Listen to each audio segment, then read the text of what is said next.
My dad and stepmom forced me to pay my own tuition while secretly using the support money meant for me to spoil her kids, until I uncovered everything and exposed them publicly. A revelation surfaced, shattering their seemingly perfect existence. I'm 17, a girl who's attended private school my whole life. It isn't one of those extravagant institutions where students arrive in high-end electric cars. It's a solid place. The instructors are excellent, I'm in advanced classes, and most importantly, all my friends are here. It's been my haven for years. A few weeks ago, my father and stepmother had one of those serious family discussions with me, the kind where you already sense it won't conclude with good news. Yes, that kind. They informed me I'd have to transfer schools because they could no longer afford the tuition. There was no warning, no advance notice, just you're going to public school next year. I tried to remain composed and explained why transferring wasn't solely about academics. My friends are at this school, I've built connections with my teachers, I've been here since middle school, and I'm enrolled in advanced classes that I likely wouldn't continue if I switched schools. But they weren't yielding. It felt like no matter what I said, the decision was already set. Then came the worst part. My father stated I had two choices, either I transferred to public school, or I figured out how to pay for my tuition myself. Like what? I'm 16. I can't exactly get a part-time job and magically earn thousands of dollars annually. I inquired if there was any way to make it work, perhaps by reducing other expenses, but they cut me off before I could even finish my sentence. My stepmother delivered a whole speech about tough times and how they'd already made sacrifices. She made it sound as if I were being selfish for even asking. Then my father added the final blow. He said if I asked my grandparents for money, he'd never forgive me. Apparently that would be humiliating for him. So yes, I'm stuck. For a few days afterward, I couldn't think of anything else. The thought of transferring schools made me sick. It's not just about the classes, though I'd lose all my advanced courses, but the idea of starting over in the middle of high school is a nightmare. I'd be the new girl trying to figure out where to sit at lunch while everyone else already has their friend groups. I attempted to bring it up with my father again, hoping that perhaps he'd reconsider if he saw how much this was bothering me, but he simply repeated the same thing. We can't afford it anymore. He didn't even try to comfort me or offer a compromise.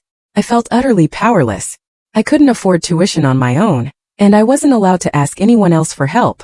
It felt like no matter what I did, the outcome was the same. I'd have to leave the school that's been my second home for years. But the more I considered it, the less sense it made. My father has always had a decent job in IT consulting, and while we're not wealthy, we've never struggled financially before. So why now? Why all of a sudden? Is there no money for my education? I began to wonder if there was more to this story than they were telling me. Perhaps there was some significant expense they weren't discussing, or maybe they were just poor at managing money. Either way, I felt like I deserved to know the truth, but every time I tried to ask, they just shut me down with vague answers. It's not like I was asking for the world. I've never been the kind of kid who needs the latest phone or designer clothes. I just wanted to stay at my school where I've built my entire life. But instead of being understanding, they acted like I was the problem for even questioning them. I even started looking up part-time jobs out of desperation, but let's be realistic. There's no way I could earn enough to cover tuition while balancing school and everything else. And even if I somehow managed to scrape together the money, I knew my father and stepmother would probably hold it against me forever. At this point, I feel like I'm being treated as an afterthought. It's as if they've already made up their minds, and I'm just supposed to accept it. My father used to tell me that I was his top priority, and that he'd do anything to give me the best opportunities in life, but now it feels like I don't even matter. I don't want to sound ungrateful, but I can't help feeling like I'm being discarded here. It's not like I haven't tried to be understanding. I know life hasn't been easy for my father after my mother passed away. It was just the two of us for years, and when he remarried, I figured it would take time for everyone to adjust. But I never thought I'd be the one expected to give up everything while my stepmother and her children seem to carry on as if nothing has changed. I don't know what to do. I can't leave my school. It's my whole world. But I can't stay without the funds to pay for it. And every time I try to bring it up, I just get shut down. It feels like I'm shouting into an empty space, and no one is listening. That's where I am right now. I don't know how to proceed, and I feel like my father and stepmother don't even care. If anyone has been in a similar situation or has advice, I'd really appreciate it. I just feel so disoriented. So, after the conversation where my father and stepmother told me I'd have to switch schools or pay for tuition myself, I couldn't stop dwelling on what they said. The thing is, when people tell you not to investigate something, it only makes you want to delve deeper. And while I don't possess Sherlock Holmes-level detective abilities, I do have eyes, and I'm not unintelligent. Over the next few days, I began to pay more attention to what was happening around the house. I wasn't looking for anything specific, but I figured if something didn't add up, I'd notice it. It didn't take long. The first thing that stood out was how much Zach and Alyssa, my stepmother's children, seemed to possess. I don't mean to sound petty or envious, but it struck me like, wait a minute. Why do they seem so comfortable when I'm being told we can't even afford my school? Zach had a new phone, not just new to him, but the actual latest model straight out of the box. Meanwhile, I'm sitting here with my hand-me-down that barely holds a charge. Alyssa, on the other hand, had a different outfit on every day, and not just regular clothes, brand-name items. At first, I thought maybe their father was contributing. I mean, they do have a father who's still in the picture, and I figured he might be paying for their things. But then I overheard my stepmother on the phone with someone. I wasn't eavesdropping, I promise. She was just loud. She was talking about how she and my father had purchased Zach's new phone as a reward for something he did at school. I didn't hear the rest of the conversation, but that stuck with me. A reward? They're buying rewards while I'm being told we can't even afford the essentials? That's when I started making connections. Every time Zach and Alyssa had something new, it wasn't coming from their father. It was coming from ours. And it wasn't just minor things. One night I saw Alyssa scrolling through a website, looking at designer handbags. She casually mentioned to Zach that she'd been considering one for a while, and thought she might acquire it soon. Zach just laughed and said, "Mom and Dad will probably just get it for you." I know I shouldn't have taken it personally, but I did. Felt like such a direct insult. They're casually joking about receiving luxuries while I'm being told to relinquish the one thing that truly matters to me. But here's where it truly became suspicious. Over the weekend, Zach and Alyssa stayed with us as they usually do. They arrived Friday evening with duffel bags that appeared quite standard, light and not overpacked. But by Sunday, when they were preparing to depart, those bags were crammed, barely able to zip shut. I wasn't trying to create drama or anything, but I couldn't help asking Alyssa, "What did you bring that didn't fit when you came?" She became defensive immediately, saying something about needing extra outfits for the weekend. Except, we were all at home the entire time, so I knew that wasn't it. Later that night, when everyone was asleep, I couldn't stop thinking about those bags. I know this sounds bad, but I decided to inspect one of them. I just needed to see if my suspicions were correct because something wasn't adding up. I went into the guest room where Zach had left his bag, unzipped it, and wow, it was full of luxury items. Shoes, bags, and a couple of boxes with gadgets I didn't recognize, all brand new, some still with tags on them. I checked Alyssa's bag next, and it was the same thing. I had to sit down for a minute because my mind was racing. I'm being told we're so financially strained that I need to leave my school. And this is where the money is going. New shoes, designer bags, and tech toys for Zach and Alyssa. It felt like someone had struck me in the chest. The next morning, I couldn't contain it. Right before they left, I asked Zach directly, "Where did you get all that stuff in your bag?" At first, he feigned ignorance, acting like he didn't know what I was referring to, but when I pressed him, he sighed and said, "Mom and Dad bought it for us." I asked why they bought so much, and that's when he revealed something that made everything clear. He said, "They've been trying to compensate us, for the whole divorce thing." The whole divorce thing? That's what this was about. Zach and Alyssa never genuinely liked my father, and they definitely didn't like that their mother remarried. I guess my father thought he could rectify that by showering them with gifts. Zach didn't seem to think it was a significant issue. He even said something like, "It's not like we're asking for it. They just want to keep us content." He continued, telling me that for the past few years my father and stepmother had been giving them expensive gifts, and he believes it's probably to get them to accept my father into the family and treat him like a father figure. Although they accept the gifts, they have no intention of accepting my father as their dad too, because they already have a father, and they're not interested in playing happy family with another man. The guy thought he was giving me a lecture about my father and family values and such, but I hardly cared about any of it. I didn't know what to say. I just stood there feeling foolish while I'm losing sleep over my future, and my father and stepmother have been busy playing Santa Claus to children who don't even appreciate it. When Zach and Alyssa finally departed, I sat down to process everything. It all made sense now. The vague answers, the way my father kept dismissing me, the sudden financial difficulties. It wasn't that we lacked the money. It was that the money wasn't being allocated to me. And here's the thing, this isn't just about the possessions, it's about what it signifies. My father was willing to spend money to make Zach and Alyssa happy, but when it came to me and my education, that was negotiable. That's what hurt the most. At this point, I know I can't let it slide. I need answers, genuine ones. And there was only one place I could think of to go. But do you all think I'm overreacting? That's when it occurred to me. I needed to visit my grandparents. For context, my mother's parents have always been a significant part of my life. After my mother passed away, they stepped in to assist my father and me however they could. They're the kind of people who are just unwavering. You know they'll always support you. But they also possess this old-fashioned sense of fairness and responsibility, which, let's just say, doesn't always align with my father's approach. I arrived at their house the morning after Zach and Alyssa left. I hadn't really planned what I was going to say. I just knew I couldn't bear this alone anymore. As soon as my grandmother opened the door, she gave me one of her characteristic embraces, the kind that makes you feel like perhaps everything isn't completely falling apart. We sat down in the kitchen, and she prepared tea for me while I tried to figure out how to begin. Eventually, I just blurted it out. I think something's going on with Dad and Janet. She paused, clearly waiting for me to continue, so I started from the beginning.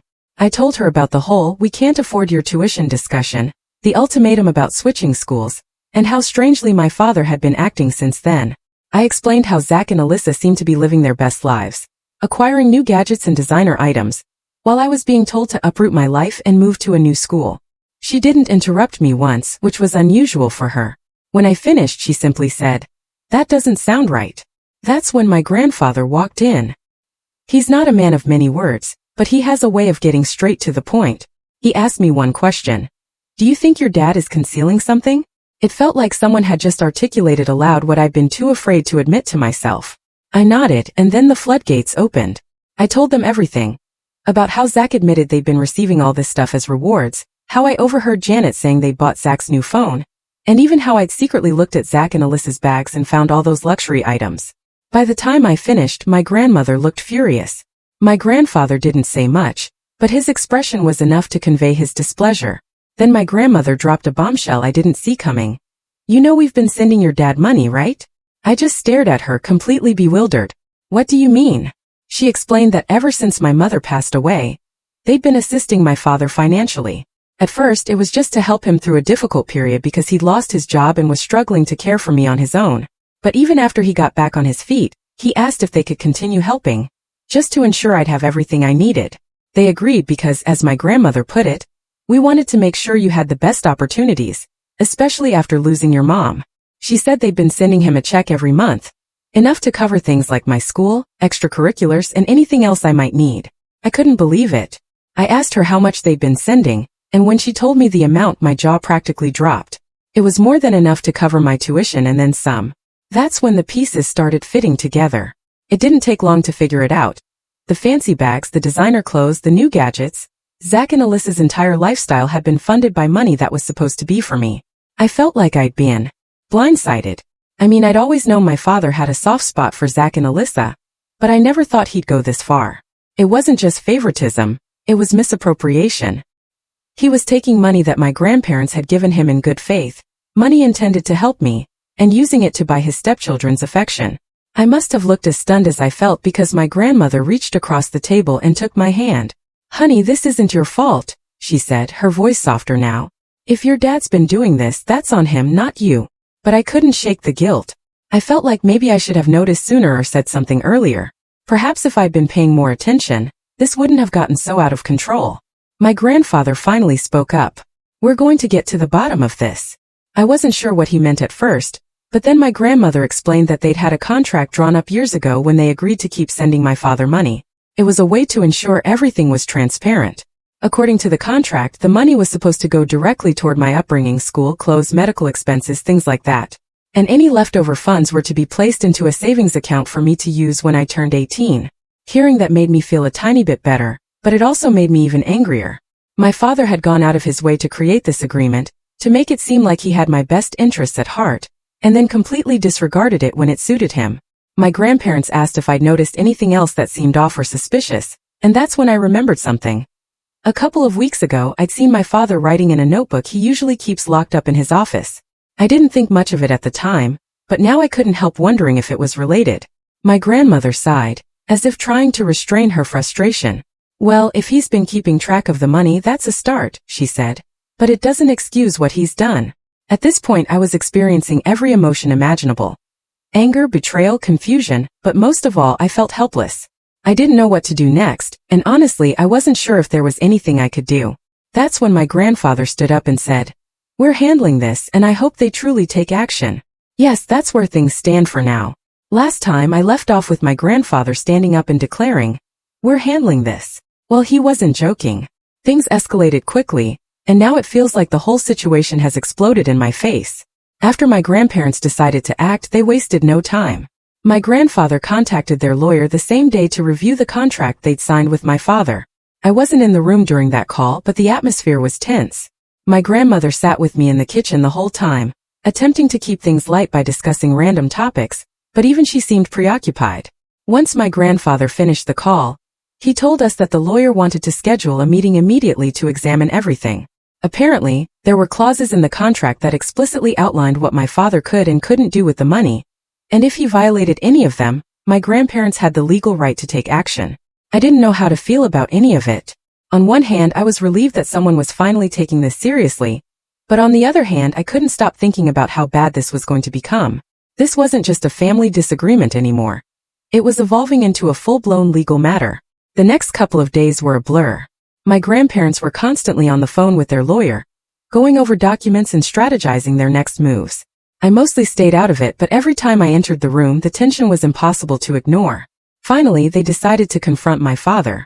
They didn't tell me the specifics of what they planned to say, but I knew it wouldn't be pleasant. My grandfather is the kind of person who doesn't mince words, and my grandmother, while usually calm and gentle, had clearly reached her limit. I wasn't present for the actual confrontation, but I heard about it afterward. According to my grandmother, they began by asking my father to explain where the money had been going. At first, he tried to evade the question, saying things like, "It's complicated, and you wouldn't understand." But when they pressed him, he eventually admitted that some of the money had been used for Zach and Alyssa. Some turned out to be a lot. He tried to justify it by saying that he was doing what he believed was best for the entire family, and that he needed to keep Zach and Alyssa content to maintain a peaceful household. My grandfather wasn't having any of it. He reminded my father that the money was explicitly intended for me, not for purchasing gifts to win over stepchildren who clearly didn't care about him. That's when things became heated. My father accused my grandparents of interfering in his life, and said they had no right to tell him how to raise his family. My grandfather retorted that they absolutely had a right, since it was their money he'd been misusing. At some point, my grandmother said something that completely silenced him. She told him, "You're not just failing as a father, you're failing as a human being." When they recounted that part to me later, I didn't know whether to feel vindicated or heartbroken. I've never heard my grandmother speak that harshly about anyone, let alone her own son-in-law. But the confrontation didn't conclude there. My father, clearly cornered, started to panic. He said he'd repay the money and set things right, but only if my grandparents dropped the legal action. My grandmother told him that it wasn't about the money, it was about trust. She said that even if he somehow repaid every cent, it wouldn't undo the fact that he'd lied and betrayed their agreement. When my father realized he couldn't talk his way out of it, he began to shift the blame. He tried to make it sound like this was all Janet's idea, saying she'd pressured him to spend the money on Zach and Alyssa. He even claimed that she'd made him feel like he had no choice if he wanted their marriage to work. That part affected me deeply. I mean, I don't have the best relationship with Janet, but I never thought she'd have that kind of influence over my father. And honestly, even if she did push him, it doesn't excuse what he did. He still made the choice to prioritize her children over me. By the time my grandparents left, the conversation had completely disintegrated. My father was defensive, my grandparents were furious, and nothing had been resolved. When they got back home, I could tell they were both exhausted. My grandfather sat down at the table and said, "Well, that went about as well as I expected." My grandmother just shook her head and murmured something under her breath about how disappointed she was. I asked them what would happen next, and they told me they were proceeding with legal action. My grandfather said he'd given my father plenty of opportunities to confess and fix things, but at this point, it was clear he wasn't going to take responsibility unless he was compelled to. Hearing that made my stomach drop. I mean, I knew things were bad, but the idea of my family being dragged into a legal battle felt like too much. I kept thinking about what this would mean for me, for my father, and for the rest of the family. Later that night, my father started texting me. At first, I didn't want to reply, but I thought he's still my father, you know? His messages were disorganized. One minute he was apologizing and saying he'd fix everything, and the next he was blaming my grandparents for exaggerating things. He even tried to make me feel guilty, saying stuff like, "Don't you want your family to stay together? And if you talk to your grandparents, maybe we can all work this out without lawyers." I didn't know how to respond. Part of me wanted to believe he was being sincere, but another part of me couldn't ignore how manipulative it all felt. It was like he was more concerned about saving himself than actually making things right. By the end of the night, I decided to stop responding. I blocked his number again, at least for now. I needed space to think and figure out what I wanted to do next. That's where things stand for now. My grandparents are moving forward with the legal process, and I'm trying to concentrate on school while everything unfolds. It feels like my life has become one large mess, and I don't know how to make sense of any of it. Do you all think I should forgive my father? Because I keep pondering whether I'm making the correct decision. So, things have been uncomfortably quiet since I blocked my father. My grandparents are managing all the legal aspects, and I've been trying to keep a low profile and focus on school. But honestly, it's difficult to stay focused when your entire family feels like it's collapsing in real time. Then, unexpectedly, my father called me. I didn't recognize the number because of course he used a burner phone. For a second I considered hanging up, but something told me to listen to him. The moment I answered, I knew it was him. His voice was unsteady, as if he was trying to sound calm but couldn't quite manage it. He immediately launched into it without giving me a chance to say anything. He said, "Hey, I know I've messed up. I just want to talk, okay?" I remained silent, partly because I didn't know what to say, and partly because I wanted to see where he was going with this. He began apologizing, saying he knew he'd disappointed me and hadn't been the father I deserved. He said he regretted everything, taking the money, lying about it, and putting me in this situation. For a fleeting moment, I felt like maybe he was being genuine. But then he continued speaking, and something about his tone shifted. He said, "Look, I know your grandparents are upset, but this doesn't have to go any further. If you talk to them and persuade them to drop the legal action, I promise I'll fix everything. I'll repay them, I'll put money aside for your school, whatever you want." That's when it dawned on me. This wasn't about correcting things. This was about saving himself. I asked him, "Why didn't you just do the right thing from the start? Why wait until lawyers are involved?" He hesitated for a second and then said, "I didn't think it would progress this far. I thought I could handle it on my own." That answer didn't resonate with me. It sounded less like an apology and more like an excuse. He wasn't sorry for what he did. He was sorry he got caught. I told him I couldn't help him, that if he wanted to fix things, he'd have to do it himself. He started to become defensive, saying, "You don't understand how difficult this is for me. I'm trying to protect this family, and I need you to help me do that." Protect the family? I almost chuckled. The same person who put me in this predicament was now trying to play the hero. I remained calm, but inside I was seething. I told him, "If you wanted to protect this family, you wouldn't have spent money meant for me on Zach and Alyssa. You wouldn't have lied about it, and you wouldn't be trying to guilt-trip me into cleaning up your mess." He became quiet after that. For a second I thought maybe I'd gotten through to him, but then he played his last card. He said, "You're my daughter. Doesn't that mean anything to you? Don't you want us to get past this and be a family again?" That part stung. As much as I've been angry with him, he's still my father, and there's a part of me that does want things to return to how they were before all this. But the problem is I can't unsee what he's done. I can't just pretend everything is fine. I told him, "I do want us to be a family, but not like this. Not when it feels like I'm the only one trying to do the right thing." He didn't have a response to that. He just sighed and said, "I don't know what else to say. I'm sorry. I'm trying." I told him I needed time to think and hung up. After the call, I couldn't stop replaying the conversation in my mind. At first, I felt guilty. Maybe I should have been more forgiving or given him a chance to explain himself. But the more I thought about it, the more I realized that his apology wasn't about mending things. It was about getting me to mend them for him. He didn't want to take responsibility for what he'd done. He just wanted me to smooth things over with my grandparents so he wouldn't have to face the consequences. That night, I spoke to my grandparents about the call. I told them everything he said, including the part where he asked me to convince them to drop the legal action. My grandfather just shook his head and muttered, "Typical." My grandmother looked sad but not surprised. She said, "Honey, this isn't your burden to bear. You didn't create this mess, and you shouldn't feel responsible for cleaning it up." Hearing that helped a little, but it didn't erase the tightness in my stomach. The next day, I received a text from my father. Honestly, I'd unblocked his number after the call, thinking maybe we could have a genuine conversation. But it was more of the same. He said he'd been considering what I said and wanted to make things right. He even offered to start family therapy, which caught me off guard because he's always been the "we don't need a therapist, we can handle this ourselves" kind of person. For a second I thought maybe he was serious, but then he ended the message with, "If we can just get your grandparents to back off, I know we can fix this." And just like that, I knew nothing had changed. At this point, I'm done trying to comprehend his actions. I've spent so much time wondering why he did what he did, and honestly I don't think I'll ever understand. What I do know is that I can't keep letting him involve me in his problems. I texted him back and told him I needed space. I said that if he was serious about fixing things, he'd do it without expecting me to act as a go-between. He hasn't responded, and honestly I don't think he will. That's where things stand right now. My grandparents are still proceeding with the legal action, and I'm staying out of it as much as I can. I'm trying to focus on school and figure out what's next for me. I wish I had a more positive ending to this update, but the truth is, I don't know where this is headed. All I can do is take things one day at a time and hope that eventually, everything will make sense. I wish I could tell you this is the conclusion of the story, but if anything, it's just the beginning of a completely different one. I've learned more in the past week than I ever wanted to, and I honestly don't know how I feel about any of it. After I told my father I needed space, I thought he'd back off for a bit, but instead he tried a different approach. He didn't text me directly again, but he started leaving voicemails. These long emotional messages where he kept saying he was trying his best, and how he was only doing what he thought was right for our family.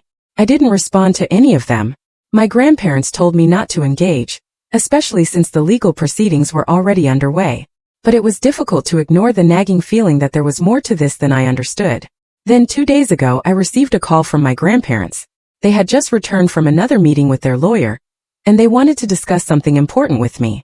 When I arrived at their house, my grandfather wasted no time. He said, "We found out what's truly been happening." Apparently, during the legal process, their lawyer requested financial records from my father to substantiate where the money had been going. It took some back and forth, but eventually they obtained what they needed. What they discovered, well, let's just say it wasn't what any of us anticipated. It turns out my father hadn't just been spending the money on Zach and Alyssa. That was bad enough, but it wasn't the complete picture. A significant portion of the money had been going towards something else entirely. A business venture that my father had been attempting to start behind everyone's back. I felt like the ground had vanished beneath me. All this time he'd been telling me there was no money for my school, no money for my future, and yet he'd been funneling it into some secret project. My grandparents explained that the business wasn't even performing well. From what the lawyer pieced together, it looked like he'd been losing money for months trying to keep it afloat. That's probably why he started relying even more heavily on the money my grandparents were sending. But the business wasn't just a poor idea, it was an outright deception. My father had partnered with some questionable entrepreneur, who convinced him to invest in this get-rich-quick scheme. From what we could discern, it was one of those multi-level marketing setups where the only people who profit are those at the very top. I couldn't believe what I was hearing. Is my father that foolish to fall for something like that? And more importantly, how could he gamble with money that wasn't even his? At first I felt angry, like how dare he do this to me, to us? But then the more I considered it, the more I started to feel sad. My father had always been someone I admired. He wasn't perfect, but I thought he was smarter than this. I thought he cared more about me than chasing some foolish dream. The worst part? My grandparents told me that when their lawyer confronted him about the business, he tried to downplay it as if it weren't a significant issue. He claimed that he was doing it for me, that he was trying to build something that would secure our future. Let me tell you, I've heard some ridiculous excuses in my life, but that one takes the prize. The reality is, my father wasn't doing this for me. He was doing it for himself. He saw an opportunity to make a quick profit and didn't care who he hurt in the process. And when it all started collapsing, instead of admitting it, he intensified his actions and pulled me into his predicament. After hearing all of this, I realized there was no going back. The apology call, the voicemails, the promises to fix everything. It was all just another way to manipulate me into resolving his problems. That night, I sat down and composed him a lengthy message. I told him I knew about the business, about how he'd been lying to me and my grandparents, and about how deeply he'd betrayed my trust. I stated that while I loved him, I couldn't keep him in my life anymore. Not as long as he continued to prioritize his ego over everything else. I told him I wasn't blocking his number this time because I wanted him to understand that this wasn't about me escaping the situation. It was about me taking charge of it. His response came about an hour later. It was brief and defensive. He said, "You don't understand the full story, and it's not fair for you to judge me without knowing everything." That was it. No apology, no explanation, just another excuse. At that point, I knew I'd made the right decision. Now I think I have to adjust. My grandparents have been incredibly supportive throughout all of this, and they've assured me that no matter what happens with the legal case, they'll ensure I'm taken care of. It's not easy though. Severing ties with someone who's supposed to love you unconditionally is one of the hardest things I've ever done. But I know it's what I needed to do. As for the business and the lawsuit, my grandparents are handling it. Their lawyer is confident that they'll be able to recover at least some of the money. But honestly, I'm not holding my breath. At this point, I'm just trying to focus on school and my own future. So yes, that's where things stand right now. It's not a happy conclusion, but it's an ending, and perhaps that's enough.